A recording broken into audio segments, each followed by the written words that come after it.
우리는 오늘 이제 고린도전서 12장으로 왔는데, 고린도전서 12장 1절에서부터 11절까지 있는 말씀을 통하여서 은혜를 나누고자 합니다.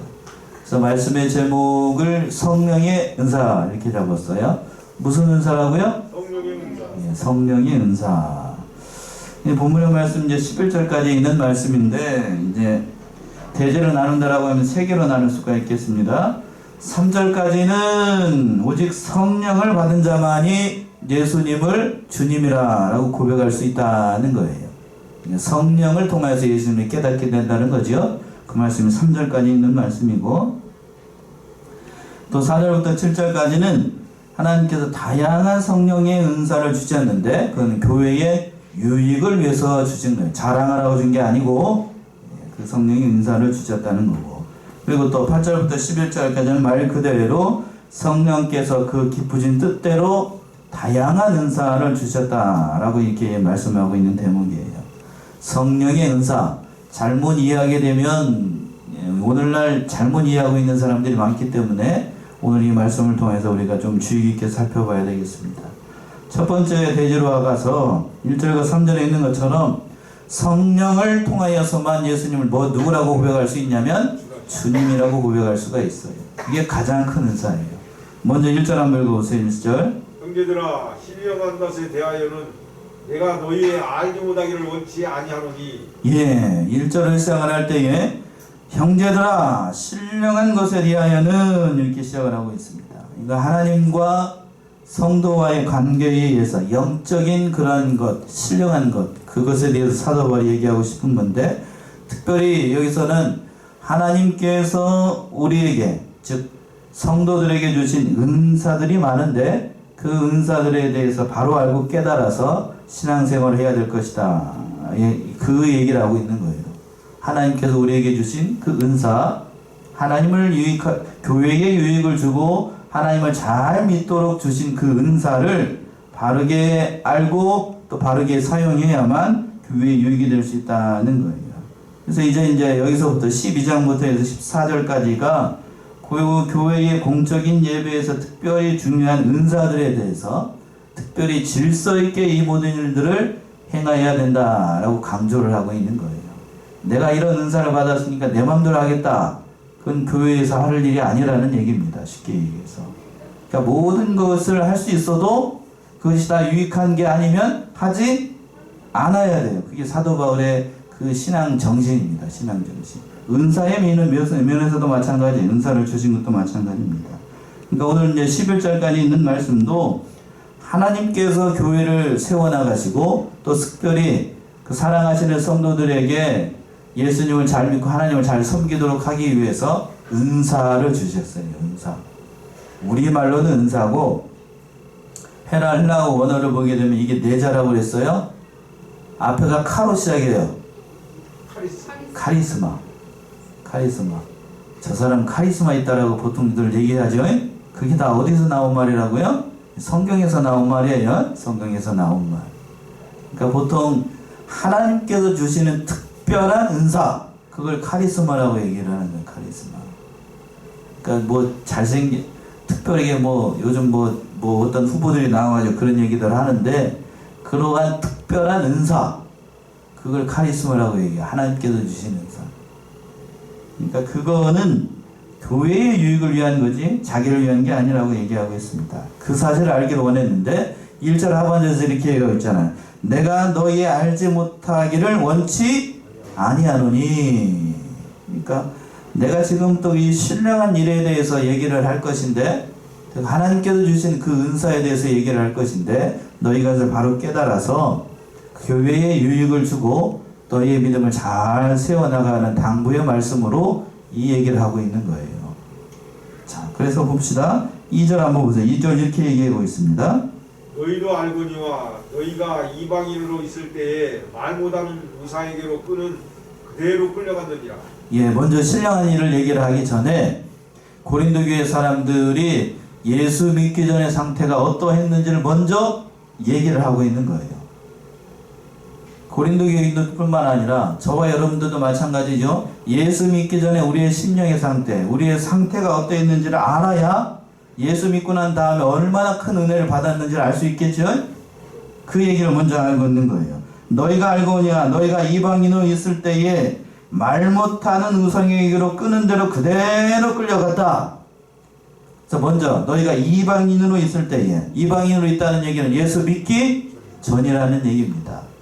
우리 또 예수를 믿기 전에는 그러니까 내 우상 섬기고 내 멋대로 하고 뭐 5만 가지 다 섬기고 또 내 맘대로 할 때도 많고 뭐 먹지 말라는 음식도 다 먹고 그렇게 하면서 다 살아갔다는 얘기지요. 그 당시 왜 사도 바울이 이 얘기를 하고 있냐면 고린도 교회에 있는 성도들 대다수가 이방인들이야. 물론 유대인들도 있었지만 대다수가 이방인들이니까 너희가 예수를 믿기 전에는 이방인 사람들이었고 우상을 섬기던 사람들이라는 얘기예요. 그래서 뭐라고 얘기를 했냐면 2절 하반절에서 보시면 말 못하는 우상에게로 끄는 그대로 끌려갔다. 말을 한다고요? 말을 못한다고요? 말 못하는 우상. 그러니까 이 얘기를 하고 있는 거는 유대인들이 여호와 하나님과 비교해서 이방 사람들이 섬기는 우상을 표현을 할 때에 말 못하는 우상이라고 얘기하는 거예요. 말 못하는 우상. 한마디로 죽은 거죠. 죽은 거. 말을 못하면 죽은 거 아니에요. 말만 못한다는 게 아니고 그러니까 하나님과 비교를 해서 우상은 아무것도 아니라는 것을 표현을 할 때에 말 못하는 우상 이렇게 표현을 한 겁니다. 여러 가지 군데가 있는데 우상에 대해서 정의한 것이 여러 가지가 있는데 재미있는 곳이 있으니까 우리 찾아봅시다. 열왕기상 18장 한번 보세요. 엘리야가 갈멜산에서 싸울 때에 바알 선지자들을 조롱을 할 때 했단 말이죠. 열왕기상 18장 26절 29절 왕상 18장 26절에서부터 29절 저희가 그 받은 송아지를 취하여 잡고 아침부터 낮까지 바알의 이름을 불러 가로되 바알이여 우리에게 응답하소서 하나 아무 소리도 없고 아무 응답하는 자도 없으므로 저희가 그 쌓은 단 주위에서 뛰놀더라. 예, 여기까지 봅시다. 이게 뭐냐면 앞에서 이제 잠깐 언급한 것처럼 엘리야하고 바알 선지자하고 송아지를 각도 놓고 하늘에서 뭐가 내려온 사람이 불이 떨어지는 것이 진짜 신이라고 그 얘기를 했잖아요. 두 편에서. 그래서 너희가 먼저 해. 바알 선지자들한테 너희가 먼저 해. 그래서 바알 선지자가 그냥 그 송아지 잡아놓고 난 다음에 아침부터 와가지고 그냥 막 빌면서 바알이여 우리에게 응답하소서 바알이여 응답하소서 했는데 응답이 있었다고요? 없었다고요? 아무 소리도 없었어. 아무 소리도 안 났어. 아무 소리도. 아무 소리도 안 나. 죽었으니까 뭐 응답이 있겠어요? 죽었는데 뭔 응답이 있어.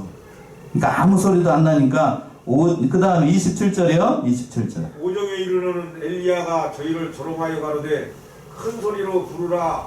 저는 심지어 묵상하고 있는지 혹 잠깐 나갔는지 혹 길을 행하는지 혹 잠이 들어서 깨워야 할 것인지 하매 예. 그래서 오정이라는 얘기는 정오예요. 정오 12시쯤 돼가지고 엘리야가 가가지고 그들 앞에 딱 가가지고 지팡이 족가 엘리야가 딱 가가지고 니들 뭐냐? 예? 그죠? 지팡이 들고 가가지고 소리 막 지르고 있으니까 엘리야가 가가지고 니들 뭐냐? 니들 지금 안 오는 거야? 언제 오는 거야? 그죠? 아침부터 지금 12시까지 했으니까 뭐 서너 시간 했을 거 아니에요. 그러니까 니들이 섬기는 그 바알이라고 하는 우상은 잠자고 있는지 아니면 묵상하고 있는데 졸고 있는지 알 수가 없으니까 놀라는 게 깨워야 될 거 아니야. 소리를 더 크게 질러가지고 잠자고 있으니까 깨워야지. 그렇죠? 옆에서 그렇게 얘기하는 거 막 조롱하면서 그렇게 얘기하는 겁니다. 누가요? 엘리야가. 그랬더니 그 조롱을 들은 바알 선지자가 얘기하죠. 28절이요. 이에 저희가 큰 소리로 부르고 그 규례를 따라 피가 흐르기까지 칼과 창으로 그 몸을 상하게 하더라. 29절이요. 같이 하여 오정이 지났으나 저희가 오히려 진언을 하여 저녁 소개 드릴 때까지 이럴지라도 아무 소리도 없고 아무 응답하는 자도 없고 아무 돌아보는 자도 없더라. 예. 진언했다는 얘기인데 진언이 뭔지 아세요? 진언. 저기 그 무당 굿하는 사람들이 신들려가지고 땅바닥에서 개거품 물고 막 뒤집어져가지고 막 불 떠는 거 있죠? 그렇게 해도 뭐 한다는 얘기예요? 불이 하늘에서 내려와가지고 번제단을 사는 그런 역사가 일어나지 않았다는 게 지들끼리 발광을 했다는 얘기예요. 지들끼리 발광을 했어. 그러니까 우상은 살아있다고요? 죽었다고요? 죽었어요. 아무런 영향력을 행사할 수가 없어요. 아무것도 할 수가 없어요. 그걸 지금 얘기를 하는 겁니다. 그래서 본문의 말씀에서 말 못하는 우상에 끌려가 따라가는 것은 니들이 전에 이런 사람이었다는 얘기예요. 니들이 전에. 예수를 믿기 전에는 그게 단줄로 알고 우상 섬기는 게 최고인 줄로 알고 하나님을 두려워하는 바도 없고 하나님을 아는 바도 없고 그 사람들과 같이 망할 수밖에 없는 그러한 존재였다. 그런데 지금 어떻게 됐는가? 하나님의 은혜로 말미암아 예수를 그리스도라고 영접하고 주님이라고 고백할 수 있는 신분의 사람이 되었다. 그 말씀이 3절 아니에요. 3절 보세요. 그러므로 내가 너희에게 알게 하노니 하나님의 영으로 말하는 자는 누구든지 예수를 저주할 자라 하지 않고 또 성령으로 아니하고는 누구든지 예수를 주시라 할 수 없느니라. 예, 참으로 귀한 말씀이에요. 3절 여러분 밑들고 놓으셔요. 누가 물어보면 이 대목이 여기 있다고 얘기하셔요. 그러므로 내가 너희에게 알게 하노니 하나님의 영으로 말하는 자는 누구든지 예수를 뭐라고 얘기할 수 없다고요? 저주할 자라고 하는, 예수를 저주할 수가 없어요. 성령을 받은 사람은 예수님을 저주할 자라고 감히 예수님을 저주하지 못하고 또 성령이 아니하고는 누구든지 예수님을 누구라고 고백할 수 없다고요? 주님이라고 고백할 수가 없어요. 그러니까 여러분들이 성령을 받았다는 확실한 증거는 여러분들이 예수님이 나의 주님으로 혹은 나의 구원의 주님으로 예수님은 나의 아버지라고 고백할 수 있다라고 하면 그 자체가 뭘 받았다는 증거요? 성령을 받았다는 증거. 자, 이거는 여러분들 예수님 믿으시나요? 그러면 내가 뭘 받았다는 증거요? 성령을 받았다. 그게 증거예요. 그게 증거. 그게 증거라고. 다른 걸 증거를 대라. 나는 이 시간 다른 사람들은 몰라도 어려운 거 증거 대지 말고 저녁밥 먹고 집에 앉아있기 저기 하니까 저기 심심하니까 교회 나가가지고 그 자리라도 채우겠다는 그 정도로 이 자리에 앉아있는 그 자체가 내가 지금 뭐를 믿었다는 증거라고요? 예수를 주님으로 고백했다는 증거에 어렵게 생각하지 마셔요. 뭔 얘기인지 아시겠어요? 그 자체가 내가 하나님의 자녀라는 명백한 증거예요. 성령께서 우리를 인도하시지 않고 성령께서 이 자리에 앉게 하시지 않으면 우리는 거기에 순종하지 않습니다. 그렇죠? 이게 얼마나 큰 은혜예요. 그 얘기를 지금 사도 바울이 이렇게 얘기하고 있는 거예요. 그러니까 우리가 여기서 명심해야 되는 것이 그거예요. 성령의 기가 막힌 많은 은사들이 있어요. 뒤에 가서 많은 은사들이 있는데 그러한 은사보다도 가장 중요한 은사가 뭐냐면 3절에 있는 것처럼 예수를 나의 누구로 고백할 수 있는 것? 주님으로 고백한다고 하면 그거는 가장 큰 은혜를 받은 거예요.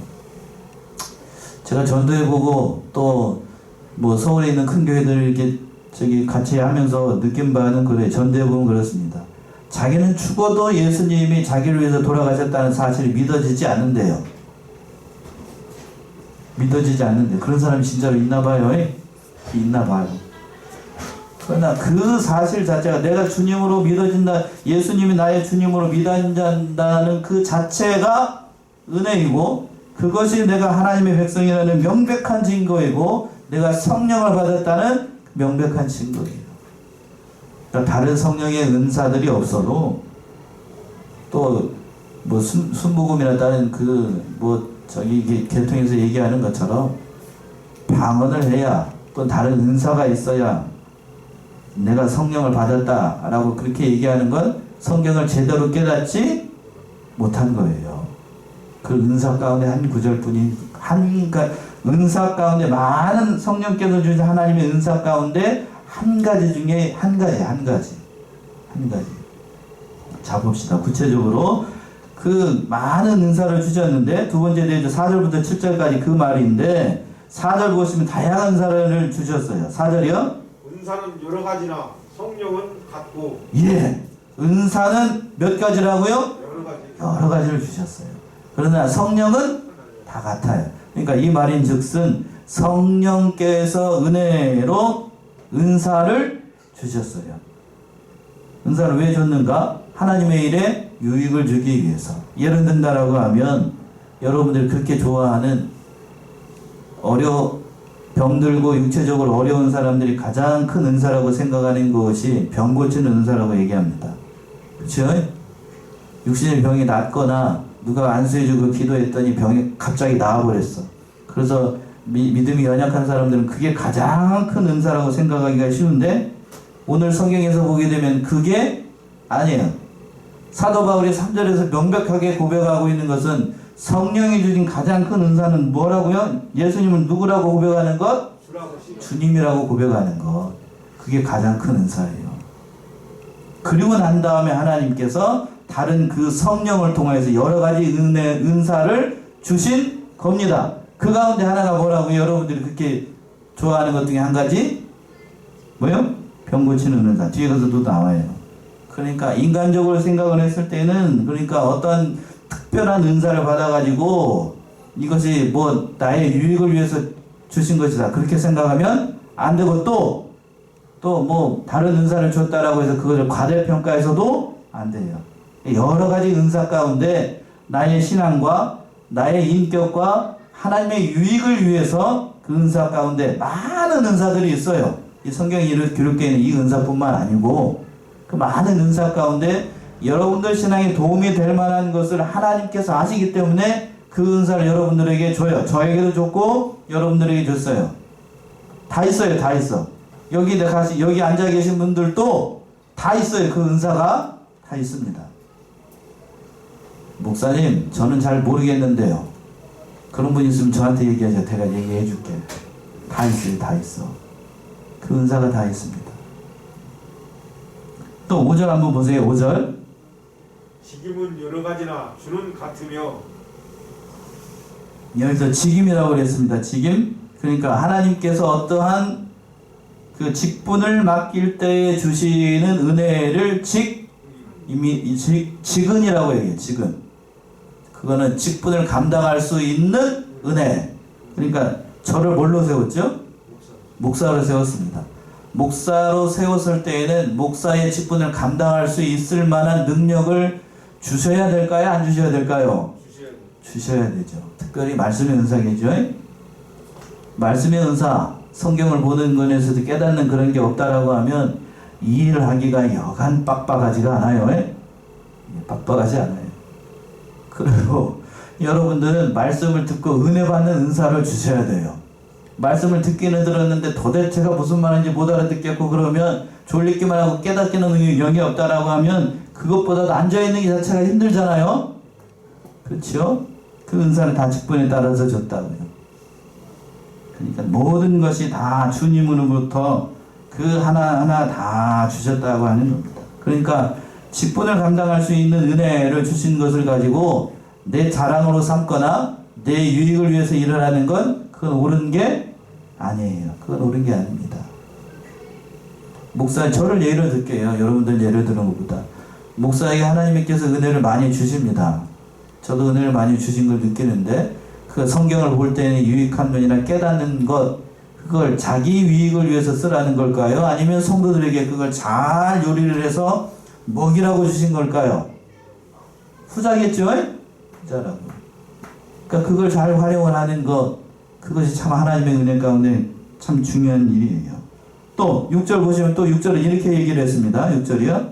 또 역사는 여러 가지나 모든 것을 모든 사람 가운데서 역사하시는 하나님은 같으니. 예. 성령이 주시는 은사와 주님이 주신 직분과 그리고 역사하는 면을 이렇게 다 설명을 한 건데 그것은 이제 8절에서부터 10절까지는 그 은사를 구체적으로 설명을 하고 있습니다. 근데 4절, 5절, 6절 보시면 그 은혜를 주신 분이 마치 조금 다르게 주신 것처럼 보여요. 성경을 예민하게 봐야 됩니다. 4절 보세요. 은사는 여러 가지나 뭐는 같고 성령은 같고. 은사를 주신 분이 누구라는 얘기예요? 그러니까 성령이죠. 구체적으로 봅시다. 성령. 그리고 지금은 여러 가지나 뭐가 같으며? 예, 주님은 누구를 가리킬까요? 여기서 예수를 가리키겠죠. 예수님이 주신 거고. 그리고 6절 보면 또 역사는 여러 가지나 모든 것을 모든 사람 가운데 역사하시는 누구요? 하나님 같은, 여기서 하나님 세 분 중에서 누구를 강조하는 거예요? 성부 하나님이지요. 성부 하나님. 그러니까 여기에 이 모든 은혜를 주신 하나님이 다 각각 다른 것처럼 보이는데 그런 게 아니고 여기서 다 삼위일체 하나님이 다 주시는데 강조점이 다른 거죠. 강조점이 다른 거예요. 그러니까 삼위일체 하나님께서 그 모든 교회의 유익을 위해서 저와 여러분들에게 그 은사와 직임의 은혜와 그 역사하는 모든 것을 다 주셨다는 거예요. 그러니까 우리는 감사할 따름이죠. 감사할 따름. 전부 성부, 성자, 성령께서 모든 은사와 은혜는 다 하나님으로부터 오는 거니까 그 하나님의 일만 생각하고 우리는 충성하면 되는 거예요. 또 7절 봅시다. 또 7절 어떻게 얘기했는가? 각 사람에게 성령의 나타남을 주심은 유익하게 하려 하심이라. 예. 각 사람에게 성령의 나타남을 주심은 뭐를 하기 위해서? 유익하게 하기 위해서. 그러니까 여러분들에게 하나님께서 은혜를 주시고 직분을 주시고 저에게 목사의 직분을 주시고 또 여러분들에게 안수집사 권사의 직분을 주고 집사의 직분을 허락하신 것은 서로 내가 잘났네 내가 못났네 이런 얘기를 하려는 게 아니고 그러려고 하는 게 아니라 하나님의 교회의 유익을 위해서요. 유익을 위해서.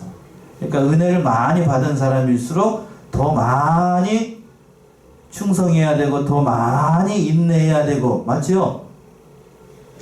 그렇죠? 저 유아실에도 3명이 모여가지고 지금 시끌시끌 하잖아요. 저걸 보고 우리는 은혜롭게 여기를 해야지 저들이 와가지고 왜 이렇게 떠들대냐 그런 생각을 하면 될까요? 안 될까요? 애들은 당연히 와서 어떻게 되는 게 은혜죠? 떠드는 게 은혜예요. 떠드는 게. 너무 떠들면 가서 집사람이 한번 가서 유리창 한번 땅 때려야 돼요. 지금 이 타이밍에. 그렇겠죠? 그게 은혜예요. 그게 은혜입니다. 어른이라는 게 뭐죠? 어른이라는 게. 교회에서 어른이라는 게 뭐예요? 집안에서 어른이라고 하는 게. 아이들을 너그럽게 대하고 그 모든 것을 다 받아들일 수 있는 그게 어른이잖아요. 그게 어른이고 부모인 것처럼 교회에서 직분을 주시고 은혜를 주신 것도 다 그걸 위해서예요. 교회의 유익을 위해서. 그러니까 요즘은 하도 험악한 세상이 돼가지고 교회에서도 어른 노릇하기가 어렵고 교회뿐만 아니죠. 가정에서도 무슨 노릇하기가 어려워요? 어른 노릇, 부모 노릇하기가 참으로 버거운 세상이 됐습니다. 요즘 길거리 지나다니다가 누가 이상한 행동해도 어른이랍시고 무슨 얘기를 잘못했다가는 봉변당하기가 쉬워요. 봉변당하기 쉬운 세상이 어려운 세상이 쉬운 세상이 돼가지고 교회에서 어른 이익게 하기가 쉽지 않은데 그러나 오늘 본문의 말씀에서 돌아와서 교회에 이런 많은 은혜를 주신 것은 교회의 유익을 위한 거예요. 오늘 본문의 말씀 7절에서 그 얘기를 하고 있고 에베소서 4장을 한번 가봅시다. 에베소서 4장 11절 12절 어디를 세우기 위해서 하나님께서 은혜를 주셨다라고 얘기하고 있어요. 에베소서 4장 11절 12절 그가 혹은 사도로 혹은 선지자로 혹은 복음 전하는 자로 혹은 목사와 교사로 주셨으니 이는 성도를 온전케 하며 봉사일을 하게 하며 그리스도의 몸을 세우려 하심이라. 예, 그가 혹은 뭘로? 사도로 혹은 선지자로 혹은 복음을 전하는 자로 혹은 목사와 교사로 주셨으니 이는 성도를 어떻게 하고? 온전케 하고 봉사일을 하고 그리스도의 몸을 세우기 위해서. 그러니까 교회를 세우기 위해서요. 교회를 세우기 위해서 하나님께서 그 은혜를 따라서 그 지식의 정도를 따라서 은사에 따라서 그 개인의 능력에 따라서 다 하나님께서 알맞게 은사를 주신 겁니다. 내가 은사를 많이 받았다고 해서 이렇게 자랑할 게 세상적 관점으로는 내가 은혜를 많이 능력을 많이 받아가지고 연봉을 많이 받으면 자랑할 만하지만, 그죠? 세상에서는 자랑할 만해요. 그러나 교회에서는 하나님께서 많은 은혜를 주시고 은사를 주셨다면 그건 자랑할 게 아니고 더 많이 어떻게 하라는 얘기예요? 순종하고 다른 사람들을 세워나가라는 거니까 세상하고는 반대로 생각해야 돼요. 이해되십니까? 그러니까 그 은혜를, 그 원리를 우리가 바로 깨달아요. 그 원리를 바로 깨달아서 그리스도의 몸을 유익을 주고 몸을 세워나가는 일을 잘 감당을 해야 되겠어요. 자, 마지막 세 번째 대제는 8절부터 11절에 있는 말씀인데, 성령께서 그 뜻대로 다양한 종류의 은사를 주셨습니다. 그 말씀이 8절부터 나옵니다. 8절부터 한번 읽어보세요. 8절. 어떤 이에게는 성령으로 말미암아 지혜의 말씀을, 어떤 이에게는 같은 성령을 따라 지식의 말씀을, 다른 이에게는 같은 성령으로 믿음을, 어떤 이에게는 한 성령으로 병 고치는 은사를, 어떤 이에게는 능력 행함을, 어떤 이에게는 예언함을, 어떤 이에게는 영들 분별함을, 다른 이에게는 각종 방언 말함을, 어떤 이에게는 방언들 통역함을 주시나니. 예. 8절부터 10절까지는 총 몇 가지 그 은사가 나오게 되면 총 9가지예요. 9가지 은사가 나오는데, 첫 번째 한번 봅시다. 어떤 이에게는 성령으로 말미암아 뭘 주셨다고 그랬어요? 지혜의 말씀. 여기서 지혜의 말씀이라는 것은 인간적인 지혜를 얘기한 게 아니라 하나님의 지혜를 깨닫는 그 지혜를 얘기하는 거예요. 그러니까 하나님께서 특별히 그 교회의 리더들이나 성경 말씀을 연구하는 그 사람들에게 하나님께서 지혜를 주시는데, 그래서 그 하나님의 말씀을 깨닫도록 하시는 겁니다. 예를 들어서 사도 바울과 같은 경우에 고린도전에가 뭐냐면 로마서지요. 로마서의 핵심적인 교리 네 자로 이 층이, 그렇죠? 그게 사도 바울에게 주신 하나님의 지혜, 하나님의 지혜, 그렇죠? 이신칭의 진리, 그게 사도 바울에게 주신 진리라고요. 그 지혜라고요. 그리고 또 우리가 지금 칼빈주의 노선을 따라가고 있는데, 칼빈에 하면 당연히 뭐 하면 하나님의 주권이, 하나님의 주권, 그렇죠? 그게 칼빈주의의 꽃이잖아요. 그리고 또 하나 듣는다고 하면 예정과 궁극적인 구원, 반드시 하나님은 우리를 구원하신다. 그게 칼빈주의 핵심 아니에요. 핵심. 그게 칼빈이 깨달은 하나님의 지혜, 하나님의 지혜, 하나님의 지혜. 그 지혜를 깨닫게 하신 거고, 또 두 번째 뭐라고 그랬냐면, 어떤 이에게는 같은 성령을 따라 뭘 주시고? 지식을 주셨어요. 지식. 여기서는 성경에 대한 바른 지식이죠. 하나님을 아는 지식. 지혜하고는 또 달라요. 그 바른 지식, 성경의 말씀을 많이 알고 많이 깨달아서 그 성경의 지식을 통하여서 사람들을 가르칠 수 있는 힘, 그 능력을 주셨던 거예요. 바로 사도 스데반과 같은 사람, 그런 사람들이 많은 지식을 가지고 있었죠. 사도 바울 역시도 마찬가지고 성경의 바른 깨달은 지식이 많았습니다. 그리고 또 뭐라고, 세 번째는 뭐라고 하냐면, 다른 이에게는 같은 성령으로 뭘 주셨다고요? 믿음을 주셨습니다. 믿음. 그래서 특별히 믿음을 강조하고 있는 것은, 이 믿음이라고 하는 것이 예수 믿는 것의 가운데의 근간이 되기 때문에 그래요. 근본이 되기 때문에. 그러니까 믿음이 중요해요. 목사님, 저는 봐도 아무런 은사가 없는 것 같은데요. 그 사람에게는 뭔 은사를 주셨다고? 세 번째, 믿음을 주셨어. 이게 뭔 말일까요? 저는 아무것도 없는데 하나님이 뭘 주셨다고요? 다시 한번 못 알아듣겠으면 다시 한번 하겠습니다. 저는 아무것도 없는데 하나님께서 뭘 주셨다고요? 그래서 준 거예요. 그래서 아무것도 없으니까 뭐를? 여기서 은혜 받아야 되는데 고개 숙이고 있으면 제가 나 부끄럽죠? 뭐요? 아무 공로 없고 아무것도 없는데, 하나님께 아무것도 드린 게 없는데 하나님께서 뭐를 선물로 주셔요? 믿음을 주셔요. 그게 은혜죠. 그게 은혜예요. 저는 하나님의 말씀을 들어도 잘 이해도 못하고 또 다른 사람들처럼 많은 지식도 없는데, 아무것도 한 게 없는데 하나님께서 믿음을 선물로 주셨어요. 그게 은혜가 아니면 뭘로 설명을 해요? 불가능하죠? 그러니까 믿음이 그만큼 중요하다는 사실을 강조하고 있는 거고, 저는 여기까지만 했으면 좋겠어. 근데 뒤에서 보게 되면 또 6가지가 또 있어요. 뭘 주셨냐면, 또 어떤 이에게는 한 성령으로 뭘 주셨어요? 병 고치는 은사를 주셨어요. 병 고치는 은사. 믿음이 연약한 사람 가운데는 그런 사람들이 있어요. 병 고치는 은사가 가장 큰 은사라고 생각을 하는 사람들도 있는데, 예수님 당시 공생애를 사셨을 때에 예수님의 뒤를 따랐던 수많은 사람들이 뭐 때문에 따라다녔냐면, 대부분 다 뭐 때문에?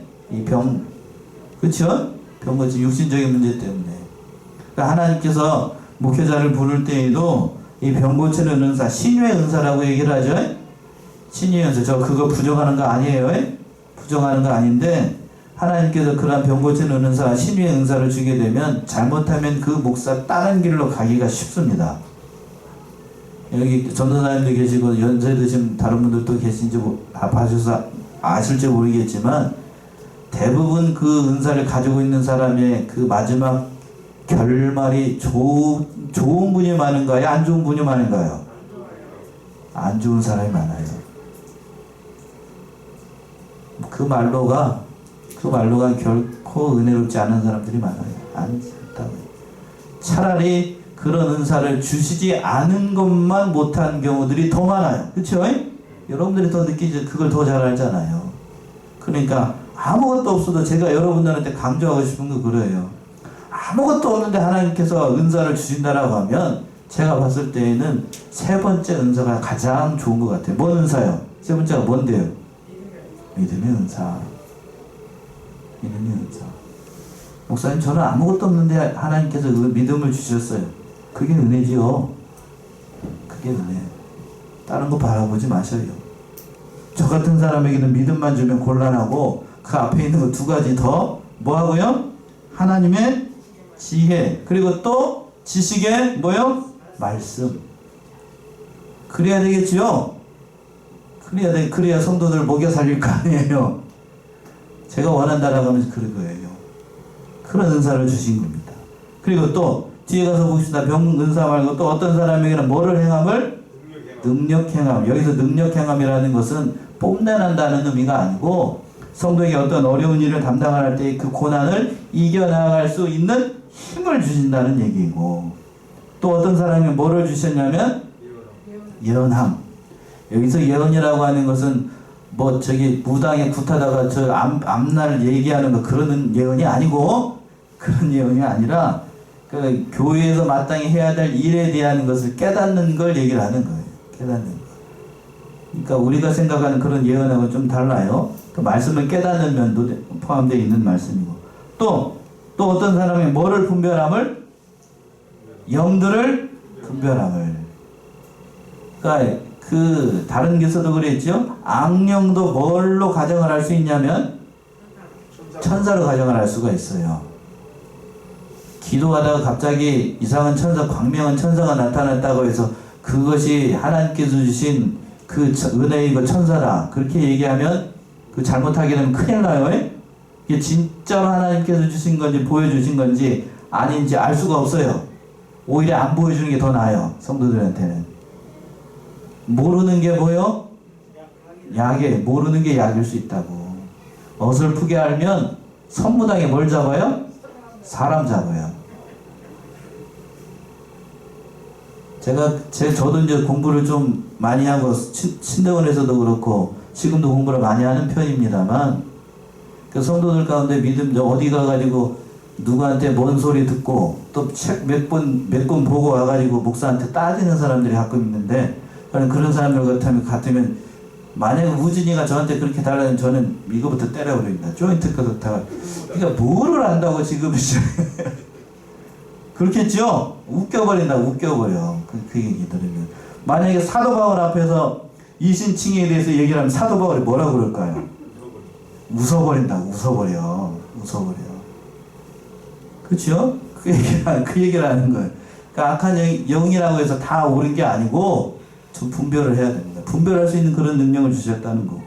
그리고 8번째 뭐냐면 어떤 얘기는 각종 뭐를요? 방언을 주셨어요. 저도 방언 자체를 부정하는 게 아니에요. 그러나 그건 은사 가운데 하나. 은사 가운데 하나예요. 어떤 사람에게는 방언을 줬다는 얘기는 어떤 사람에게는 방언을 안 준다는 얘기예요? 준다는 얘기예요? 안 준다는 얘기. 저 같은 사람에게는 아무리 기도를 해도 안 줘요. 안 주는 게 정상이에요. 내게 아니니까. 뭔 얘기인지 아세요? 내가 가지고 있는 은사가 그게 아니기 때문에 아무리 기도해도 안 줘요. 병 고치는 은사, 뭐예요? 방언의 은사, 그런 건 내가 기도해봐야 주지도 않는다고. 내게 아니니까. 내 은사가 아니니까. 이해되시죠? 여러분들에게 유익이 안 되는 건 하나님이 절대로 주시지 않아요. 그게 하나님이죠. 맞나요? 맞아요. 그게 하나님이라고요. 그리고 또 마지막으로 어떤 사람에게는 방언을 뭐 할 수 있는 은사? 통역할 수 있는 은사. 그 은사들 가운데 한 가지인 겁니다. 자, 마지막으로 11절. 시간이 됐네. 11절. 이 모든 일을 같은 한 성령이 행하사 그 뜻대로 각 사람에게 나눠주시느니라. 무엇대로 각 사람에게 나눠줬어요? 그때로 성령의 뜻대로, 다른 말로 하나님의 뜻대로 하나님께서 각각 나눠줬어요. 그러니까 이 사람에게 이런 은사가 있고 저 사람에게는 이런 은사가 있는 거예요. 그러니까 순복음교회에서 조영기 목사님 살아계셔서 거기 신학교를 가려고 그러면 다 뭐를 해야 되냐면 방언해야 돼. 저 같은 사람 못 가요. 그러니까 할 수 있는 사람이 있고 하지 못하는 사람이 있는 거예요. 하지 못하는 사람. 시간이 다 돼서 우스갯소리가 있습니다. 그건 다음 주에 하도록 하고, 그런 거예요. 다. 한 구절만 찾아보고 오늘 말씀 마칠게요. 에베소서 2장 8절 9절. 에베소서 2장 8절 9절. 이 말씀 찾아보고 말씀 마칠게요. 에베소서 2장 8절 9절. 너희가 그 은혜를 인하여 믿음으로 말미암아 구원을 얻었나니 이것이 너희에게서 난 것이 아니오 하나님의 선물이라. 행위에서 난 것이 아니니 이는 누구든지 자랑치 못하게 함이니라. 예. 만고불변의 진리예요. 에베소서 2장 8절 9절 꼭 기억하셔요. 너희가 그 은혜를 인하여 믿음으로 말미암아 뭐를 얻었나니? 구원을 얻었나니 이것이 너희에게서 난 것이 아니라 누구의 선물이고? 하나님의 선물이고, 행위에서 난 것이 아니니 누구든지 뭐하지 못하게? 자랑하지 못하게. 믿음도 하나님께서 선물을 주신 거고, 그 믿음의 유익을 위해서 주신 은사도 하나님께서 선물로 주신 거예요. 이해되시죠? 그러니까 자랑하라고요? 천만의 말씀. 그러니까 교회 유익을 위해서 주셨습니다. 그러니까 이 모든 것을 깨닫고 그 모든 일들을 잘 이뤄나가심으로 하나님 앞에 영광을 올려드리는 귀한 믿음의 성도들 다 되시기 바랍니다. 기도하겠습니다.